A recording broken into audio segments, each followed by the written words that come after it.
කිරලා බීම කිව්වම සමහර අය දන්නව ඇති.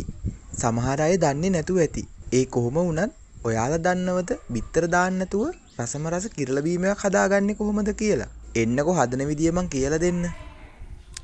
ඔයාලට මුලින්ම කරන්න තියෙන්නේ කිරලා ගෙඩි ටික අරගෙන පොත්ත හොඳට සුද්ධ කරගන්න.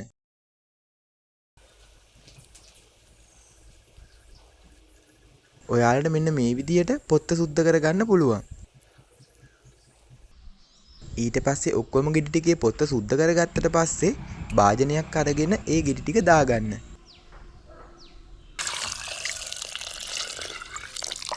ඊට පස්සේ ඒ භාජනයට වතුර ටිකක් දාගෙන මේ ගෙඩි හොඳට පොඩි කරමින් මිරිකන්න. වැදගත්ම දේ තමයි මේකට එකතු කරගන්න ඕනි සීතල වතුර. ඔයාලා වැරදිලාවත් උණු වතුර පාවිච්චි කරන්න එපා. එහෙම වුණොත් මේකට අත දානකොට ඔයාලගේ අත පිච්චෙන්න පුළුවන්. හොඳට මිරික ගත්තට පස්සේ අපිට කරන්න තියෙන්නේ ඇට ටික පෙරලා අයින් කරගන්න එක. මේ විදියට ඇට ටික පෙරලා අයින් කරාට පස්සේ අපි ඒකට සීනි එකතු කරනවා. මේ ඇට කලවෙනවද දන්නේ? කුඹුරට දාන්න. ඒක හැදෙන තරම්. ඔයා කැමති රස ප්‍රමාණයට මේකට සීනි ලුණු එකතු කරගන්න පුළුවන්.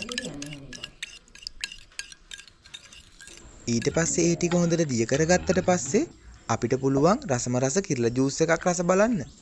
ඔයත් මීට කලින් කිරලා ජූස් බීලා නැත්නම් අනිවාර්යෙන් එකපාරක් හරි හදලා try කරලා බලන්න. මාරම රස බීමක් තමයි මේ කිරලා බීම කියන්නේ.